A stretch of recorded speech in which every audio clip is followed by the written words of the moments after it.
अस्सलाम वालेकुम सर। जी, वालेकुम। सर ये बताइएगा कि ये जो आर्मी ऑफिसर्स होते हैं इसमें तो हमें देखने को मिलता है आर्मी में कि इन घोस्ट वगैरह के जो वाकयात होते हैं वो इनके सामने आते हैं और ये इनको बड़ा पता होता है इस बारे में, क्योंकि इनकी आर्मी में जो पोस्टिंग्स वगैरह होती हैं वो जंगलों में, पहाड़ों पे, दरियाओं में, ऐसी जगहों पे होती हैं। तो ये बताइएगा कि आपकी भी कोई ऐसी स्टोरी है या आपको कोई ऐसे इस बारे में कोई पता है, कोई ऐसा वाकया जो आपके साथ पेश आया हो जो आपको याद हो? अच्छा, ये एक अहम तासुर ये होता है कि जो मिलिट्री पर्सनल होते हैं, उनकी क्योंकि लाइफ एक आप कह सकते हैं कि मोस्ट नेचुरल टेरेन की तरफ होती है, जिसमें एक बर्री से लेके बहरी और फिर इसी तरीके से फिज़ाई एलिमेंट से वो गुजरते हैं। और इसी तरीके पर इनकी पोस्टिंग्स और इनकी इनकी डेपुटेशंस और अटैचमेंट्स आती रहती हैं, जो पहाड़ों से लेके मुख्तलिफ नदी नालों और बॉर्डर रिलेटेड एरियाज़ के अंदर जिस तरीके से नलाज और ये सब चीज़ें आती हैं, तो एक एक ख़ास टेरेन और एक ख़ास इन्वायरमेंट में रहकर इन्हें मुख्तलिफ एक्सपोजर्स हुए होते हैं। और लोग तवक्को करते होते हैं कि क्योंकि फोकलोर स्टोरीज आम तौर पर इन ऐसे अवामिल से जुड़ी होती हैं जिसमें लोग नदी नाले, पहाड़, जिन भूत और इसी तरीके से mansions and asylums and barracks, haunted barracks और इस तरह की, या अबेंडेंट कॉटेजेस। तो लोग अब एक्सपेक्ट करते हैं कि क्योंकि ये उस टेरेन में रहने के आदी होते हैं तो इनका एक्सपोजर भी हुआ होगा। तो बिल्कुल ऐसा हमारे साथ भी ऐसे वाकयात हुए हैं, जिसमें मैं चल के आपको बताता हूँ कि एक वाकया ओकाड़ा गैरिजन से रिलेटेड मौजूद है। अच्छा, ये बात है 2017-2018 के दरमियान की। पोस्ट रिटायरमेंट पीरियड था मेरा, और मेरे दोस्त थे जो एक फील्ड एम्बुलेंस में ओकाड़ा में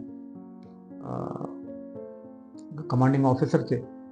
तो जब उन्होंने टेक ओवर किया एज कमांड, तो उन्होंने हमें दावत दी और हम कुछ दोस्त यहाँ से, मुश्तरका दोस्त यहाँ से कराची से गए और उनके यहाँ ठहरे। तो वो खुद एक फोर्स बैचलर के तौर पे रह रहे थे, क्योंकि ओकाड़ा ऐसा प्लेस है कि इनके बच्चे बड़े हो जाते हैं तो लोग प्रेफरेबली तालीम की वजह से शिफ्ट नहीं करते अपनी फैमिलीज़ को, और वो इसी तरीके से फोर्स बैचलर के तौर पे रह रहे थे। तो हम उनके जो बैरक, उनकी जो जो फ्लैट था, M O Q M O Q कहते हैं, मैरिड ऑफिसर्स क्वार्टर, तो उधर हम ठहरे उनके पास। तो ये ओकाड़ा जो है, एक उस जो गैरिजन, ओकाड़ा गैरिजन है, वो बहुत खूबसूरत गैरिजन है और काफ़ी बड़ा उसमें आप कह सकते हैं, जो जो माइलस्टोन वाइज उसको आप कहेंगे तो वो किलोमीटर्स के ऊपर है वो। तो वो बहुत ही हरा भरा और ऐसा ऐसी जगह है। और जो हम जब पहुंचे थे तो वो सर्दी का ज़माना था, नवंबर दिसंबर का ज़माना था उसमें। तो एक ठंड और कोहर और इस तरह का एक माहौल जो एक सपोर्ट करता है उस पैरानॉर्मल एक्टिविटीज़ को, जिसके अंदर एक डार्कनेस हो, ठंड हो, और यही एक्टिविटीज़ इस तरीके से आइसोलेटेड बैरन्स चीज़ें हों, तो वो सपोर्ट करती हैं। तो हम उनके यहाँ ठहरे, तो वो जो जो जो एमओक्यू था उनका, इत्तेफाक से वो ओल्ड कंस्ट्रक्टेड एमओक्यू था, और उसमें सिर्फ उनके ही थर्ड फ्लोर के ऊपर वो रहते थे, और बाकी सारे फोर्थ, सेकंड, फर्स्ट ग्राउंड वो सारा खाली था, वो कोई नहीं रहता था। तो ये बात तकरीबन, क्योंकि हम काफ़ी अरसे बाद मिले तो मेरे कोर्समेट भी थे, तो वहाँ पे जितने कोर्समेट थे वो भी आ गए मेरे। तो कोई 5-7 कर्नल्स और हम लोग जो 2-3 सिविलियंस थे, वो मौजूद थे रात का तकरीबन 1 से 1:30 के दरमियान में। हम खाना वाना खाकर आए बाहर और फिर खाना खाकर आकर बैठे थे और गपशप कर रहे थे।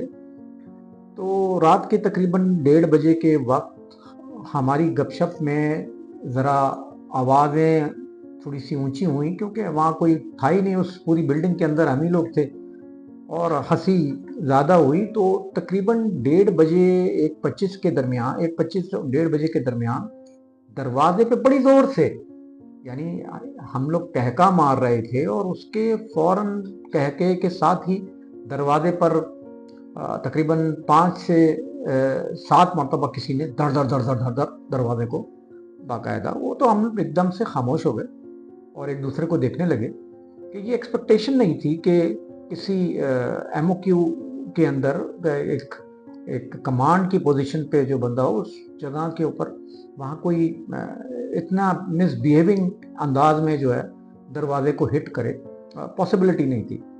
खैर हम एक दूसरे को देखने लगे और with in glimpse of a second हमने कहा कि जाके देखें कि ये कौन है। लेकिन थोड़ा सा खौफ भी आया कि ये ऐसे कैसे हो सकता है कि इस तरीके से ये दरवाज़ा खटकाएगा कोई, खासकर मिलिट्री ऑफिसर्स के उसमें बैरक्स के अंदर। तो खैर मैं और मेरे साथ 2 और अफसर थे, तो उठे और हम दरवाज़ा हमने जाके खोला। जैसे ही खोला तो वहाँ कोई नहीं था और हम एक दूसरे को देखने लगे और फिर अंदर देखा हमने, तो हमने कहा भाई कोई नहीं है। तो उसने कहा नीचे देखें बैटमैन के कमरे में। बैटमैन, इत्तेफाक से की बात है कि बैटमैन वहाँ पे मौजूद नहीं था। तो हम नीचे गए, इतनी देर में दूसरे 2 ऑफिसर्स भी आ गए जो हमारे साथ बैठे हुए थे। हमने सारे फ्लोर देख डाले, नीचे ऊपर सारे, वहाँ कोई नहीं था। रात के 1:30 बजे कौन होगा इनफैक्ट। तो ये एक ऐसा वाकया था जिसने जो हम फिर वापस आ गए और आके बैठ के इस बारे में बात करने लगे।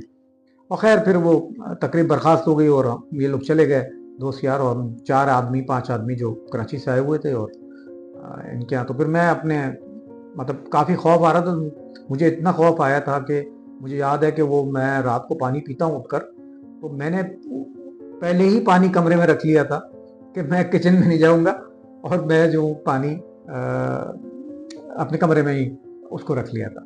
तो ये वाकया ने मुझे इस बात पर बाकायदा मैं एग्री किया इसमें कि ये सुपरनेचुरल पावर्स जो होती हैं वो एग्जिस्ट करती हैं और ये इंटरेक्ट भी करती हैं और ये अपनी प्रेजेंस, अपना होने की प्रेजेंस का बताती भी हैं आपको। जिस तरीके से वो दरवाजे को हिट किया गया और फिर हमने पूरी बिल्डिंग छान मारी उसकी और वो हमें कोई नहीं मिला, तो ये बात बताती है कि इनकी एग्जिस्टेंस बिल्कुल मौजूद है, खासकर उन एरियाज के अंदर जिसके अंदर जहाँ पे कोल्ड क्लाइमीज टेम्परेचर्स हों, जहाँ पे डार्कनेस हो, जहाँ पे बैरन आइसोलेशन हों। ये वो चीज़ें होती हैं जो इनकी सपोर्टिव किरदार अदा करती हैं। इल्यूमिनेशन है, अगर लो इल्यूमिनेशन है, ज़ीरो अंधेरा जिसे कहते हैं डार्कनेस, तो ये इनकी सपोर्ट करती हैं ये वो चीज़ें, और इनकी एग्जिस्टेंस जो है मोर पावरफुल तरीके से ये सामने आते हैं उस वक्त। तो मेरी नज़र में जो आप ये देखते हैं कि आप बैठे हैं और लाइट चली जाए और फिर आपको एहसास होता है कि जैसे कोई चीज़, कोई सराउंडिंग में एहसास ऐसा डेवलप होता है जिसमें हैवीनेस आपको दिखती है। उसकी वजह ये है कि इंटरेक्टिव अंदाज में ये जिन भूत और ये जो जिन्नात होते हैं ये मौजूद होते हैं आपके अपने इंटरेक्टिव सेशंस के अंदर। लेकिन लाइट होने की वजह से, कंटिन्यूस एयरी होने की वजह से, या यूं कह लीजिए कि वॉइस आप बोल रहे होते हैं या कोई चीज़ चल रही होती है तो स्टमक से जो लैमिनार फ्लो है वो चेंज रहता है, तो इनकी एक्टिविटी जो होती है डाउन रहती है।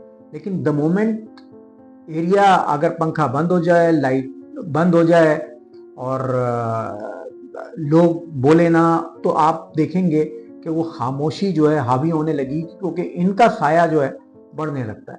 तो ये सारे फैक्टर्स इन जिन्नातों से जुड़े हैं और यही वजह है कि वो जगह जो सिमेट्री हो, जो हॉन्टेड बैरन्स हों, बैरन मेंशंस हों, या इसी तरीके से जिनको आप नदी नाले और वो हाउसेस कॉटेजेस जो जो किसी ज़माने में इस्तेमाल होते हैं और उनके से एफिलिएटेड फिर स्टोरीज होती हैं, तो आप उसमें हमेशा देखेंगे कि उसमें कोल्ड टेम्परेचर को दिखाया जाता है, उसमें दिखाया जाता है इल्यूमिनेशन जो है बिल्कुल डार्क लेवल के ऊपर होती है, हॉन्टेड एलिमेंट्स होते हैं। और ये फैक्टर्स बिल्कुल पॉजिटिव फैक्टर्स हैं जो इन इन सुपरनैचुरल फिनोमेना में एक अहमियत रखते हैं।